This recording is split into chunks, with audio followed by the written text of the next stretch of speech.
Hello friends, मी अल्पिता आणि स्वागत असतं तुमचं माझ्या नवीन व्हिडिओमध्ये। तर तुम्ही माझे नेहमी व्हिडिओ बघत असाल तर तुमका नक्कीच माहिती असा माका फुल झाडाला खूप आवडतं। तसेच मी मध्ये मध्ये भाजी पण घालत असते। तर मी जेव्हा घरात असते ना तेव्हा माका ह्याच सगळं करूक आवडतं। झेंडूच्या फुलांचा हार होतो तो मी सुकवलाय आणि त्याचा जो बी होता तो मी व्यवस्थित ठेवून दिलेला आहे। आणि पावसात मी झेंडूचा बी पेरलाय। तर त्यानंतर काही दिवसांनी झेंडूची छोटी छोटी रोपा येली।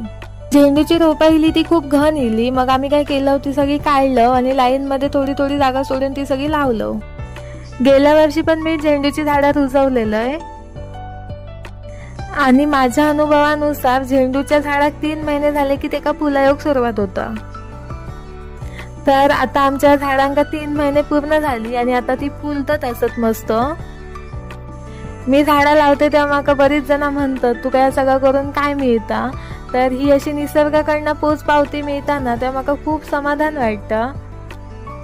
तर मी खैसून पण इलय ना की पहिली आधी सगळी झाडं फिरून ही फुलं बघत असतंय। माका खूप बरं वाटतं, कारण आपण लावलेली झाडं असतात आणि त्यांना इतकी मस्त मस्त फुलं इली असतात, ह्या बघू खूप बरं वाटतं।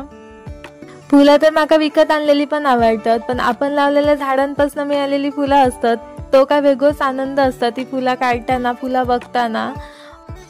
यातून मी एक गोष्ट शिकलोय, ती म्हणजे जर आपण थोडीशी मेहनत केली ना तर निसर्ग पण आपल्याक भरभरून देता। माका तर फुलझाडं खूप आवडतात, पण माझ्यासारखी तुमका पण अशी फुलझाडं लावक आवडतात का तर माका कमेंट करून नक्की सांगा। आणि आजचं माझं व्हिडिओ आवडलं असेल तर लाईक, शेअर आणि सबस्क्राईब नक्की करा। भेटूया अशाच एका नवीन व्हिडिओमध्ये। Bye bye.